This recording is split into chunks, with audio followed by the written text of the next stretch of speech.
Hi all welcome back. അപ്പോൾ ഇപ്രാവശ്യത്തെ ഇതിന് നമുക്കൊരു വെറൈറ്റി ബിരിയാണി ഉണ്ടാക്കിയാലോ. സുർബിയാൻ ബീഫ് ബിരിയാണിയാണ് കേട്ടോ ഇന്നത്തെ നമ്മുടെ റെസിപ്പി എന്ന് പറയുന്നത്. നിങ്ങൾക്ക് വീട്ടിൽ പെരുന്നാൾക്ക് ഗസ്റ്റൊക്കെ വരുന്നുണ്ട് എന്നുണ്ടെങ്കിൽ വീട്ടിൽ സ്റ്റാറായിട്ട് നിൽക്കാൻ പറ്റിയിട്ടുള്ള ഒരു വെറൈറ്റി റെസിപ്പിയാണ് കേട്ടോ. ഭയങ്കര ടേസ്റ്റാണ്, എന്നാൽ സിമ്പിളുമാണ്. അപ്പോൾ നമുക്ക് പെട്ടെന്ന് തന്നെ വീഡിയോയിലേക്ക് പോയാലോ. വീഡിയോയിലേക്ക് പോകുന്നതിന് മുന്നേയായിട്ട് നിങ്ങൾക്ക് ഈ ചാനൽ ഇഷ്ടപ്പെടുന്നുണ്ട് എന്നുണ്ടെങ്കിൽ പ്ലീസ് ഒന്ന് സബ്സ്ക്രൈബ് ചെയ്ത് സപ്പോർട്ട് ചെയ്യണേ.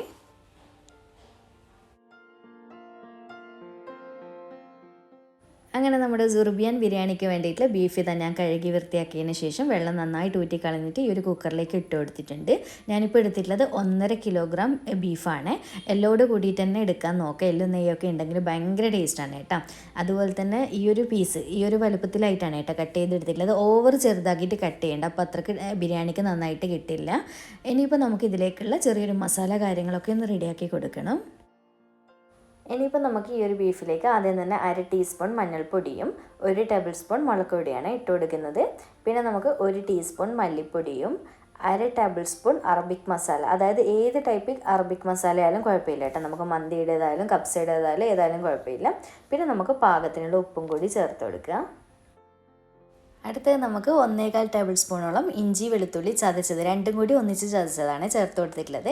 പിന്നെ നമുക്ക് ഒരു 1.5 ടീസ്പൂൺ ചെറിയ ജീരകം, അതായത് ക്യുമിൻ സീഡാണ് ഇട്ട് കൊടുത്തിട്ടുള്ളത്. പിന്നെ വേണ്ടത് ഏകദേശം ഒരു 3-4 ഗ്രാമ്പു, അതുപോലെ തന്നെ ഒരു 3-5 പീസ് കുഞ്ഞു പീസാണെങ്കിൽ ഒരു 3-4 പീസ് പട്ട എടുക്കുക കേട്ടോ. ഞാനിപ്പോൾ ചെറിയ പീസാണ് എടുത്തിട്ടുള്ളത്.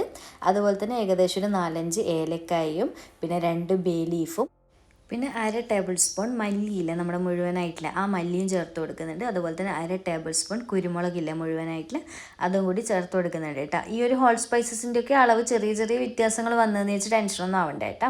പിന്നെ നമുക്ക് ഏകദേശം 1/2 കപ്പ് അളവിൽ തൈരും, ഞാൻ അത്യാവശ്യം നല്ല പുളിപ്പുള്ള തൈര് തന്നെയാണ് എടുത്തിട്ടുള്ളത്. ഇത്രയും ചേർത്തിട്ട് കൈ കൊണ്ട് നന്നായിട്ട് ഞെരിടിയിട്ട് നമ്മുടെ ബീഫിൻ്റെ എല്ലാ സൈഡിലേക്കും മസാല ഒന്ന് പിടിപ്പിച്ച് കൊടുക്കുക കേട്ടോ.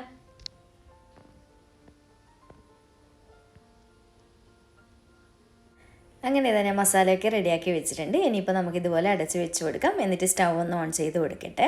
അതുപോലെ തന്നെ ബീഫിൻ്റെ വേവ് ഓരോരുത്തർ വാങ്ങിക്കുന്ന ഓരോ രീതിയായിരിക്കുമല്ലോ, അങ്ങനെ അതിനനുസരിച്ച് വേവിച്ചെടുക്കുക കേട്ടോ. പ്രത്യേകം ശ്രദ്ധിക്കേണ്ട ഒരു കാര്യം, ഓവർ അങ്ങനെ വെന്ത് നമുക്ക് എല്ലുന്നൊക്കെ ഇറച്ചി ഇളകി വരുന്ന രീതിയിൽ അത്രയും വേവിച്ചെടുക്കേണ്ട കേട്ടോ. പാകത്തിനുള്ള വേവാക്കി എടുക്കുക. കാരണം നമുക്കിതിന് ചെറിയ വേറൊരു പരിപാടിയും കൂടി ചെയ്യാനുണ്ട്.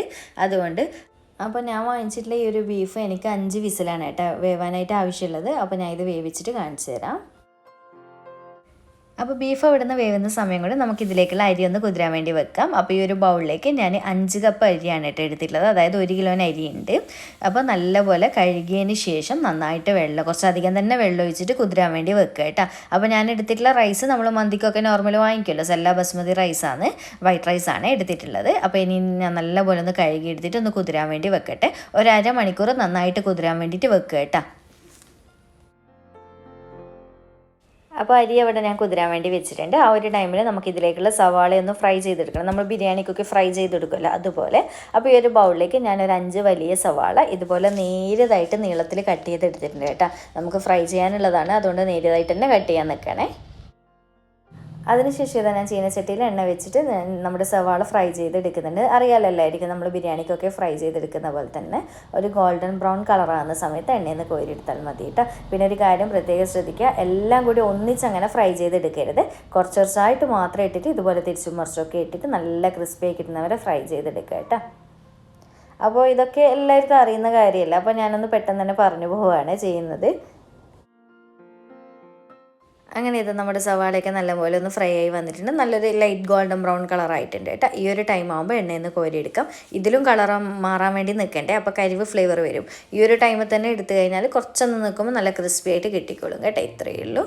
അപ്പോൾ ബാക്കിയുള്ളത് മൊത്തത്തിൽ ഞാൻ ഈ ഒരു രീതിക്കൊന്ന് കുറച്ചായിട്ട് ഇട്ടിട്ട് ഫ്രൈ ചെയ്തെടുക്കട്ടെ. അങ്ങനെ നമ്മുടെ സവാളയൊക്കെ മൊത്തത്തിൽ ഞാൻ ഫ്രൈ ചെയ്ത് ഒരു സൈഡിലേക്ക് വെച്ചിട്ടുണ്ട്. അപ്പോൾ ഫ്രൈ ചെയ്ത് കഴിഞ്ഞാൽ ഓരോ ബാച്ച് ചെയ്യുമ്പോഴും കൈ കൊണ്ടൊന്നും ഇങ്ങനെ സെപ്പറേറ്റ് ചെയ്ത് കൊടുക്കണേ, എങ്കിലേ നല്ല ക്രിസ്പി ആയിട്ട് കിട്ടുള്ളൂ. അല്ലാതെ ഭയങ്കര സോഫ്റ്റായിട്ട് ആയിരിക്കും ഇരിക്കുക കേട്ടോ. അപ്പോൾ ഇതൊരു സൈഡിലേക്ക് വെക്കുക. ഇനി ഞാനിതാ കുറച്ചൊരു വലിയ പാൻ വെച്ചിട്ടുണ്ട് കേട്ടോ. ഇതെന്തിനാ ഇങ്ങനെ വലുത് വെക്കുന്നതെന്ന് വെച്ചാൽ ഇതിൽ തന്നെയാണ് കേട്ടോ നമ്മൾ ദം ചെയ്യാനും പോകുന്നത്. അതുകൊണ്ട് അതിലേക്ക് ഞാനൊരു 1/2 കപ്പ് അളവിൽ ഓയിലാണ് ഒഴിച്ചു കൊടുക്കുന്നത്. അതായത് ഞാനിപ്പോൾ സവാള ഫ്രൈ ചെയ്ത് വെച്ചിട്ടുള്ള ഓയിലില്ല, അത് തന്നെയാണ് കേട്ടോ എടുത്തിട്ടുള്ളത്. അപ്പോൾ നല്ല ഫ്ലേവർ ഉണ്ടാവും. അതിനുശേഷം നമ്മൾ നേരത്തെ കുക്കറിൽ വേവിച്ച് വെച്ചിട്ടുള്ള ബീഫില്ലേ ആ ഒരു സ്റ്റോക്കോട് കൂടി തന്നെ ഒഴിച്ചു കൊടുക്കുക കേട്ടോ. ഒട്ടും സ്റ്റോക്ക് വാട്ടർ വേസ്റ്റ് ആക്കരുത്. ഇപ്പം കാണുമ്പോൾ തന്നെ മനസ്സിലാവും അടിക്കൊന്നും പിടിച്ചിട്ടൊന്നും ഇല്ല കേട്ടോ. നമ്മൾ ബീഫ് വേവിക്കുന്ന സമയത്ത് ഒട്ടും തന്നെ വെള്ളമൊന്നും ഒഴിച്ചില്ല, പക്ഷേ അത്യാവശ്യം നന്നായിട്ട് അതിൽ നിന്ന് സ്റ്റോക്ക് ഇറങ്ങി വന്നിട്ടുണ്ട്. പിന്നെ നമുക്ക് വേണ്ടത് ഒരു ക്യാപ്സിക്കം ഇതുപോലെ ചെറുതായിട്ട് കട്ടാക്കിയിട്ട് ചേർത്ത് കൊടുത്തിട്ടുണ്ട്. അതുപോലെ തന്നെ 3 ചെറിയ സൈസ് ഉരുളക്കിഴങ്ങാണ് എടുത്തിട്ടുള്ളത്. അത് ഒന്നിനെ നടുവേ കീറിയിട്ട് 2 പീസാക്കുമല്ലോ, അങ്ങനെ 6 പീസ് ഉരുളക്കിഴങ്ങ് ഇട്ട് കൊടുത്തിട്ടുണ്ട് കേട്ടോ. അപ്പോൾ സുർബിയാൻ റൈസിൽ മസ്റ്റായിട്ട് വേണ്ടുന്ന സാധനമാണ് ഈ ഒരു ഉരുളക്കിഴങ്ങ് എന്ന് പറയുന്നത്. അതിൻ്റെ ആ ഒരു ഫ്ലേവറും കൂടിയും വേണം കേട്ടോ. അത് കൂട്ടി കഴിക്കാൻ ഇത് ടേസ്റ്റ് തന്നെയാണ്. പിന്നെ വേണ്ടത് ഏകദേശം ഒരു 6 പച്ചമുളക്. അത് നിങ്ങൾ എരിവ് നോക്കിയിട്ട് എടുക്കുക, കാരണം അധികം വേറെ എരിവുള്ള സംഭവങ്ങളൊന്നും നമ്മൾ ഇതിലിട്ടിട്ടില്ലല്ലോ. ഇനിയിപ്പോൾ നല്ലപോലെ ഇതുപോലെ മിക്സാക്കി കൊടുക്കുക. നമുക്ക് ഉരുളക്കിഴങ്ങും നല്ലപോലെ വെന്ത് കിട്ടുന്നവരെ വെയിറ്റ് ചെയ്യാം. ആ ഒരു സ്റ്റോക്ക് വാട്ടർ വറ്റുന്ന സമയം കൊണ്ട് ഉരുളക്കിഴങ്ങും വെന്തോളും കേട്ടോ. വേറെ സെപ്പറേറ്റ് വേവിച്ചിടേണ്ട ആവശ്യമൊന്നുമില്ല. ഈ ഒരു സുർബിയാൻ റൈസിൽ നിർബന്ധമായിട്ടും വേണ്ടുന്നതാണ്. ഉരുളക്കിഴങ്ങ് ഒരിക്കലും സ്കിപ്പ് ചെയ്യരുത് കേട്ടോ. അപ്പോൾ ഇത് ഇവിടുന്ന് വേവുന്ന സമയം കൊണ്ട് നമുക്കിതിലേക്കുള്ള റൈസ് ഒന്ന് വേവിച്ചെടുക്കാം. ഞാൻ വേറൊരു പാനിൽ കുറച്ചധികം തന്നെ വെള്ളം വെച്ചിട്ടുണ്ട് കേട്ടോ, നമുക്ക് ആ ഒരു റൈസ് വേവിക്കാൻ വേണ്ടിയിട്ട്. അപ്പോൾ എപ്പോഴും ബസ്മതി റൈസ് വേവിക്കുമ്പോൾ ഞാൻ പറയാറില്ല, കുറച്ച് അധികം തന്നെ വെള്ളം വെക്കുക കേട്ടോ, എങ്കിൽ നല്ല റൈസായിട്ട് നമുക്ക് കിട്ടും. അതിലേക്ക് പാകത്തിനുള്ള ഉപ്പ് ഇട്ട് കൊടുക്കുന്നുണ്ട്. പിന്നെ എല്ലാ ഹോൾ സ്പൈസസും ഇട്ട് കൊടുക്കുക കേട്ടോ. കുറച്ച് ഗ്രാമ്പു, അതുപോലെ തന്നെ ഏലക്കായ, പട്ട, ബേ ലീഫ് ഉണ്ടെന്നുണ്ടെങ്കിൽ ബേ ലീഫ്, അങ്ങനത്തെ എല്ലാ സ്പൈസസും കുറച്ച് ഒരു 3-4 വീതമായിട്ട് ഇട്ട് കൊടുക്കുക കേട്ടോ. പിന്നെ ഒരു 1/2 ടീസ്പൂൺ ചെറിയ ജീരകം ഇട്ട് കൊടുക്കുന്നുണ്ട്, ക്യൂമിൻ സീഡ്. അതുപോലെ തന്നെ ഒരു 1/2 ടീസ്പൂൺ മുഴുവൻ കുരുമുളകും കൂടി ഇട്ട് കൊടുക്കുന്നുണ്ട്. പിന്നെ ഏകദേശം ഒരു 1-1.5 ടേബിൾ സ്പൂണോളം ഓയിലില്ലേ സൺഫ്ലവർ, അതും കൂടി ഒഴിച്ച് കൊടുക്കുക. റൈസ് തമ്മിൽ പരസ്പരം ഒട്ടിപ്പിടിക്കാതിരിക്കാൻ വേണ്ടിയിട്ട്. ഇനിയിപ്പോൾ എല്ലാം കൂടി നല്ലപോലെ ഒന്ന് തിളച്ച് വരട്ടെ. അപ്പോൾ വെള്ളം നന്നായിട്ട് തിളച്ചതിന് ശേഷം നമ്മൾ കുതിർത്ത് വെച്ചിട്ടുള്ള അരിയില്ല, അത് വെള്ളം മൊത്തത്തിൽ ഊറ്റിയിട്ടാണ് ഇട്ട് കൊടുക്കുന്നത്. അരി കുതിർന്നതിന് ശേഷം കഴുകരുത് കേട്ടോ, അപ്പോൾ മൊത്തത്തിൽ അരി പൊടിഞ്ഞു പോകും, മുറിഞ്ഞു പോകും. അപ്പോൾ കാണാൻ ഭംഗി ഉണ്ടാവില്ലല്ലോ, കുഴഞ്ഞ പോലെ ആവുമല്ലോ. അപ്പോൾ ഇങ്ങനെ തന്നെ ഇട്ട് കൊടുക്കാം. എന്നിട്ട് നന്നായിട്ട് അങ്ങ് മിക്സ് ആക്കി കൊടുക്കുക. അരി നല്ലപോലെ വെന്ത് കിട്ടുന്നവരെ നമുക്ക് വെയിറ്റ് ചെയ്യാം. അപ്പോൾ റൈസ് അവിടുന്ന് വേവുന്ന സമയം കൊണ്ട് നമ്മൾ നേരത്തെ ഫ്രൈ ചെയ്ത് വെച്ചിട്ടുള്ള സവാളയില്ലേ, അതിന് ഞാൻ എടുത്ത് വെച്ചിട്ടുണ്ട്. അതിനെ 3 പാർട്ടായിട്ട് ഡിവൈഡ് ചെയ്ത് വെക്കണം. അപ്പോൾ അതിൽ നിന്ന് ഒരല്പം മാത്രം എടുത്തിട്ട് ഇതുപോലെ മാറ്റി വെക്കുന്നുണ്ട് കേട്ടോ. ഇതെന്തിനാണെന്ന് വെച്ചാൽ നമുക്ക് ദം ചെയ്യുമ്പോൾ ലാസ്റ്റ് എടുക്കാൻ വേണ്ടിയിട്ട് അതൊരു സൈഡിലേക്ക് മാറ്റി വെക്കാം. ബാക്കിയുള്ള സവാള മൊത്തത്തിൽ ഞാനൊരു പ്ലേറ്റിൽ ഇട്ട് കൊടുത്തിട്ടുണ്ട്. എന്നിട്ട് അതിനെ നേരെ പകുതിയായിട്ട് ഹാഫായിട്ട് ഡിവൈഡ് ചെയ്ത് വെക്കുക കേട്ടോ, കാരണം നമുക്ക് 2 ഉപയോഗമാണ് ഇതിനെ കൊണ്ട്. അപ്പോൾ ഇതെന്തിനും ഇങ്ങനെ ഇത്ര ഡീറ്റെയിൽ ആയിട്ട് പറഞ്ഞിരുന്നതെന്ന് വെച്ചാൽ ഫസ്റ്റ് ടൈം വെക്കുന്നവരുണ്ടെന്നുണ്ടെങ്കിൽ പിന്നെ വെറുതെ കൊളായി പോകണ്ടെന്ന് വിചാരിച്ചിട്ട് ഡീറ്റെയിൽ ആയിട്ട് നിങ്ങൾക്ക് പറഞ്ഞിരുന്നതാണ്. അപ്പോൾ അതിൽ നിന്ന് ഒരു പാർട്ട് എടുത്തിട്ട് ഞാൻ ഇതുപോലെ മിക്സിയുടെ ജാറിലേക്ക് ഇട്ട് കൊടുക്കുന്നുണ്ട് കേട്ടോ, കാരണം നമ്മളിപ്പം പ്ലേറ്റിൽ 2 ഡിവൈഡ് ചെയ്ത് വെച്ചില്ല, അതിൽ നിന്ന് ഒരു പോർഷൻ മാത്രം മിക്സിയുടെ ജാറിലേക്ക് ഇട്ട് കൊടുക്കാം. നമുക്കിതിലേക്കുള്ള ചെറിയൊരു അരപ്പൊന്ന് റെഡിയാക്കി എടുക്കാൻ വേണ്ടിയിട്ടാണ്. അതിൻ്റെ കൂടെ തന്നെ ഒരു 1/4 കപ്പ് അളവിൽ തൈര് എടുക്കുന്നുണ്ട് കേട്ടോ. തൈര് നിങ്ങൾക്ക് അധികം വേണമെന്നുണ്ടെങ്കിൽ ഇനിയും എടുക്കുക കേട്ടോ, പുളിയൊക്കെ നോക്കിയിട്ട് ലാസ്റ്റ് ചേർത്ത് കൊടുത്താൽ മതി. ഒരു 1/4 കപ്പ് തൈരും പിന്നെ ഇഞ്ചിയും വെളുത്തുള്ളിയാണ് ഇവിടെ ക്ലീൻ ചെയ്ത് വെച്ചിട്ടുണ്ട്. അപ്പോൾ ഏകദേശം ഒരു വലിയ ഉണ്ട വെളുത്തുള്ളി, അതായത് ഒരു ബൾബ് വെളുത്തുള്ളി എന്ന് പറയില്ല, അത് മൊത്തത്തിൽ എടുത്തിട്ടുണ്ട്, തൊലി കളഞ്ഞിട്ട്. അതിൻ്റെ നേരെ പകുതിയോളം ഇഞ്ചി എടുത്തിട്ടുണ്ട് കേട്ടോ, 2 ചെറിയ പീസായിട്ട്. അത് 2 ഒരു മിക്സിയുടെ ജാറിലേക്ക് ഇട്ട് കൊടുക്കാം. പിന്നെ ഒരല്പം ഉപ്പിട്ട് കൊടുക്കുന്നുണ്ട് കേട്ടോ. ഉപ്പ് ഓൾറെഡി നമ്മൾ ബീഫിൽ ഇട്ടതാണ്, എന്നാലും ഒന്ന് കുറച്ച് മാത്രമേ ഇതിന് ഈ ഒരു മിക്സിന് പിടിക്കാൻ വേണ്ടിയിട്ട് അതും കൂടി ഇട്ടിട്ടുണ്ട്. ഇനി നമുക്കെല്ലാം കൂടി ചേർത്തിട്ട് നല്ലപോലെ ഒന്ന് അരച്ചെടുത്തിട്ട് വരാം. അങ്ങനെ ഇതാ നമ്മുടെ മിക്സൊക്കെ അരച്ച് വെച്ചിട്ടുണ്ട്. ഈ ഒരു മിക്സാണ് കേട്ടോ ഈ ഒരു റൈസിൻ്റെ ഏറ്റവും ടേസ്റ്റ് കൊടുക്കുന്നൊരു പാർട്ട്. പിന്നെ അതിന് ശേഷം ഒരു 3 മീഡിയം വലിപ്പമുള്ള തക്കാളിയും കൂടി ഞാൻ ഇതുപോലെ ഒന്ന് കട്ട് ചെയ്ത് ഇട്ട് കൊടുത്തിട്ടുണ്ട്. ഇനി ഒന്നും കൂടി ഒന്ന് അടിച്ചെടുത്തിട്ട് ഒരു സൈഡിലേക്ക് മാറ്റി വെക്കാം. പിന്നെ ടൊമാറ്റോ പ്യൂരി സെപ്പറേറ്റ് നിങ്ങൾക്ക് ആക്കി എടുത്തിട്ട് ഒഴിക്കുക കേട്ടോ, അതിൻ്റെ ആവശ്യമൊന്നുമില്ല. എല്ലാം കൂടി ഒന്നിച്ച് ചെയ്യുമ്പോൾ ഈ പരിപാടി ഈസിയാണല്ലോ.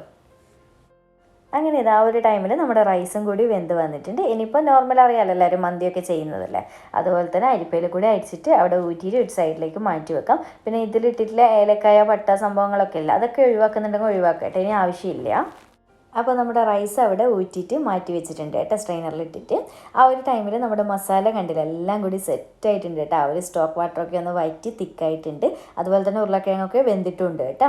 ഇനി ഈ ഒരു ടൈമിൽ നമ്മൾ നേരത്തെ ഒരു പോർഷൻ സവാള ഫ്രൈ മാറ്റി വെച്ചിട്ടില്ലേനോ, അതും കൂടി മൊത്തത്തിൽ ഈ ഒരു ടൈമിൽ ഇട്ട് കൊടുക്കുക. അതിൻ്റെ കൂടെ തന്നെ നമ്മൾ അടിച്ച് വെച്ചിട്ടുള്ള ആ ഒരു മിക്സിൻ്റെ പേസ്റ്റ് ഇല്ലേ, അതും മൊത്തത്തിലായിട്ട് ഒഴിച്ചു കൊടുക്കുന്നുണ്ട്. മിക്സിയുടെ ജാറിലേക്ക് തന്നെ ഒരല്പം വെള്ളവും കൂടി ഒഴിച്ചിട്ട് അങ്ങനെ അങ്ങ് കലക്കി ഒഴിച്ചു കൊടുക്കുക കേട്ടോ, കാരണം ഒട്ടും തന്നെ വേസ്റ്റ് ആവണ്ടല്ലോ. ഇനിയിപ്പോൾ ലാസ്റ്റ് ഇതാ കുറച്ച് മല്ലിയില ഇതുപോലെ ചെറുതായിട്ട് കട്ടാക്കി അങ്ങ് ചേർത്ത് കൊടുക്കാം. അപ്പോൾ നമ്മുടെ മസാല പരിപാടി ഏതാണ്ട് കയ്യാറായിട്ടുണ്ട്. ഒന്നിന് നന്നായിട്ടൊന്ന് മിക്സാക്കി കൊടുക്കുക കേട്ടോ. എന്നിട്ട് നല്ലപോലെ ഒന്ന് തിളപ്പിച്ചിട്ട് ഒന്ന് കുറുക്കിയെടുക്കുക, അതായത് ഒന്ന് വറ്റിച്ചെടുക്കണം ഈ ഒരു ഗ്രേവി. നല്ല തിക്കായിട്ടൊന്ന് വറ്റിച്ചെടുക്കുക. അപ്പോൾ ഈ ഒരു ടൈമിൽ നോക്കുക കേട്ടോ, ഉപ്പ് പുളിയൊക്കെ വേണമെന്നുണ്ടെങ്കിൽ നിങ്ങൾ തൈര് ഒഴിച്ച് കൊടുക്കുക, അതുപോലെ തന്നെ ഉപ്പ് ഇട്ട് കൊടുക്കുക കേട്ടോ. അത്യാവശ്യം പുളിപ്പും ഉപ്പൊക്കെ വേണം, എങ്കിൽ ഈ ഒരു ബിരിയാണി ടേസ്റ്റ് ഉണ്ടാവും കേട്ടോ. അതുകൊണ്ട് തന്നെ അപ്പോൾ ഇതാ നല്ലപോലെ അങ്ങ് ഇടയ്ക്കിടെ ഒന്ന് ഇളക്കിയിട്ട് ഒന്ന് നല്ലപോലെ ഒന്ന് എന്താ പറയുക വരട്ടി എടുക്കുന്ന പോലെ നമ്മളാക്കുമല്ലോ ബീഫ് വരട്ടിയൊക്കെ, ആ ഒരു ടെക്സ്ചറിൽ തിക്കാക്കി എടുക്കുക കേട്ടോ. അങ്ങനെ നമ്മുടെ മസാലയൊക്കെ അത്യാവശ്യം നല്ല തിക്ക് ഗ്രേവി ആയിട്ട് മാറിയിട്ടുണ്ട്.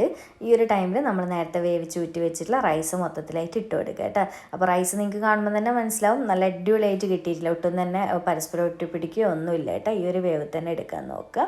ഇനിയിപ്പോൾ നമ്മുടെ ദം ചെയ്യുന്ന പരിപാടിയാണ്. എന്നിട്ട് ഒന്നങ്ങ് സ്പാച്ചിൽ വെച്ചിട്ട് ഒന്നങ്ങ് ലെവൽ ചെയ്ത് കൊടുക്കുക. അപ്പോൾ ഞാൻ പറഞ്ഞല്ലോ മസാലയാക്കുമ്പോൾ കുറച്ച് വലിയ പാത്രം തന്നെ എടുത്തു കഴിഞ്ഞാൽ കണ്ടില്ല, ദം ചെയ്യുന്ന സമയത്ത് സെപ്പറേറ്റ് ഇനി പാത്രം മാറ്റാനൊന്നും നിൽക്കേണ്ട ആവശ്യമില്ല. ഇനിയിപ്പോൾ ഈ ഒരു ടൈമിൽ കുറച്ച് മഞ്ഞൾ ഞാൻ പാലിൽ കലക്കി എടുത്തിട്ടുണ്ട് കേട്ടോ. ഒന്നിക്കിൽ ഇങ്ങനെ ചേർത്ത് കൊടുക്കുക, അല്ലെങ്കിൽ സാഫ്രോൺ മിൽക്കില്ലേ കുറച്ച് കുങ്കുമപ്പൂവ് പാലിൽ മിക്സ് ചെയ്തിട്ട് അങ്ങനെ എടുത്തു കൊടുക്കട്ടെ. ഒരു ചെറിയൊരു യെല്ലോ ഷെയ്ഡ് അവിടെ ഇവിടെയൊക്കെ വരാൻ വേണ്ടിയിട്ടാണ്, നിർബന്ധമില്ല കേട്ടോ.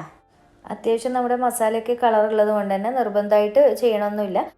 പിന്നെ ഇതാ നമ്മൾ നേരത്തെ ഫ്രൈ ആക്കി വെച്ചിട്ടുള്ള സവാളയിൽ അത് മൊത്തത്തിലായിട്ട് ഇട്ട് കൊടുക്കുന്നുണ്ട്. നമ്മൾ നേരത്തെ കുറച്ച് ബാക്കി വെച്ചിട്ടില്ല ദം ചെയ്യുമ്പോൾ ആവശ്യമുണ്ട് എന്ന് പറഞ്ഞിട്ട്, അതാണ്. പിന്നെ അതിൻ്റെ മുകളിലായിട്ട് കുറച്ച് മല്ലിയിലയും കൂടി ചെറുതായിട്ട് കട്ടാക്കിയിട്ട് അങ്ങ് ഇട്ട് കൊടുക്കുക. ഇതൊക്കെ ഓരോരുത്തരുടെ ടേസ്റ്റിനനുസരിച്ച് ഇട്ട് കൊടുത്താൽ മതിയേ. അതിന് ശേഷം മിഡിൽ ചെറുതായിട്ടൊന്ന് ഗ്യാപ്പ് ഇതുപോലെ സ്പാച്ചില കൊണ്ട് ഒന്നങ്ങ് ചോറ് നീക്കി കൊടുക്കുക കേട്ടോ. നമുക്ക് ചാർക്കോൾ പുകയ്ക്കാൻ വേണ്ടിയിട്ടാണ്. അപ്പോൾ ഒന്നങ്ങനെ നീക്കി കൊടുത്തതിന് ശേഷം ഒരു ബൗളിൽ ഞാൻ കനലാക്കിയിട്ട് എടുത്തിട്ടുണ്ട് കേട്ടോ. അപ്പോൾ ചാർക്കോൾ ഉണ്ട് എന്നുണ്ടെങ്കിൽ അതെടുക്കുക, അല്ലെങ്കിൽ ഞാനിപ്പോൾ ചിരട്ട കത്തിച്ചിട്ടാണ് എടുത്തിട്ടുള്ളത്. അതും നല്ല ടേസ്റ്റ് തന്നെയാണ് കേട്ടോ, നല്ല ഫ്ലേവർ കിട്ടുന്നുണ്ട്. അപ്പോൾ ഇതുപോലെ സ്റ്റീൽ ബൗളിലായിട്ട് കനൽ വെച്ച് കൊടുത്തതിന് ശേഷം അതിൻ്റെ മുകളിലായിട്ട് ഒരു 1-2 ഡ്രോപ്പോളം ഓയിൽ ഒഴിച്ച് കൊടുക്കുക കേട്ടോ. ആ ഒരു ടൈമിൽ കണ്ടില്ല നല്ല പുക വരും, ഉടനെ തന്നെ അടച്ചു വെച്ച് കൊടുക്കുക. ആ പുക ഒട്ടും തന്നെ പുറത്ത് കളയരുത് കേട്ടോ, കാരണം എങ്കിലേ ആ ഒരു ബീഫിലും റൈസിലൊക്കെ ആ ഒരു സ്മോക്കി ഫ്ലേവറും ടേസ്റ്റൊക്കെ വരുള്ളൂ. എന്നിട്ട് ഒരു 10-15 മിനിറ്റ് എത്രത്തോളം ചെറിയ തീയിലാക്കി വെക്കാൻ പറ്റുമോ അത്രയും ഒരു 10-12 മിനിറ്റോളം വെക്കുക. എന്നിട്ട് ഫ്ലെയിം ഓഫ് ചെയ്ത് കൊടുക്കുക. എന്നിട്ട് ഒരു 10 മിനിറ്റോളം വെക്കുക. അങ്ങനെ ഏകദേശം ടോട്ടൽ ഒരു 20 മിനിറ്റൊക്കെ കഴിഞ്ഞതിന് ശേഷം ഇനി നിങ്ങൾ സെർവ് ചെയ്താൽ മതി കേട്ടോ. അതിനനുസരിച്ച് ടേസ്റ്റ് കൂടും, അല്ലെങ്കിൽ പെട്ടെന്നൊക്കെ വേണമെന്നുണ്ടെങ്കിൽ അതിനനുസരിച്ച് പെട്ടെന്ന് എടുക്കുക കേട്ടോ.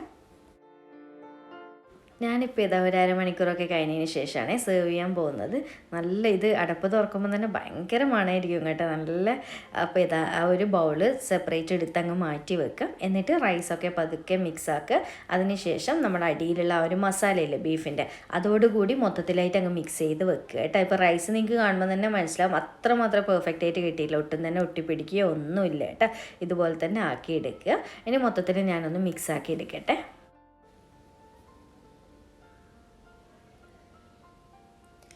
അപ്പോൾ ഇതുപോലെ ഞാൻ പതുക്കെ മിക്സാക്കി കൊടുക്കുന്നുണ്ട്. ആ ഒരു ഉരുളക്കിഴങ്ങ് വരെ ഒന്നും ഉടഞ്ഞിട്ടൊന്നുമില്ല കേട്ടോ, ബീഫോ ഒന്നും അങ്ങനെ വെന്ത ഓവർ ഉടഞ്ഞിട്ടൊന്നുമില്ല.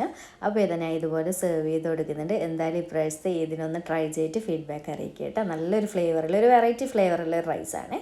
എപ്പോഴും നമ്മൾ മന്തിയും ബിരിയാണിയൊക്കെ ഉണ്ടാക്കുമ്പോൾ ഇടയ്ക്കൊരു ചേഞ്ചിന് വേണ്ടിയിട്ട് ഉണ്ടാക്കാൻ പറ്റില്ല റൈസാണ് കേട്ടോ. അപ്പോൾ വീഡിയോ ഇഷ്ടമായിട്ടുണ്ടെന്നുണ്ടെങ്കിൽ ലൈക്ക് ചെയ്യാനും ചാനൽ സബ്സ്ക്രൈബ് ചെയ്യാനും മാക്സിമം ഷെയർ ചെയ്തെടുക്കാനും മറക്കല്ലേ. അപ്പോൾ വീണ്ടും ഒരു അടിപൊളി വീഡിയോ ആയിട്ട് കാണാം. താങ്ക്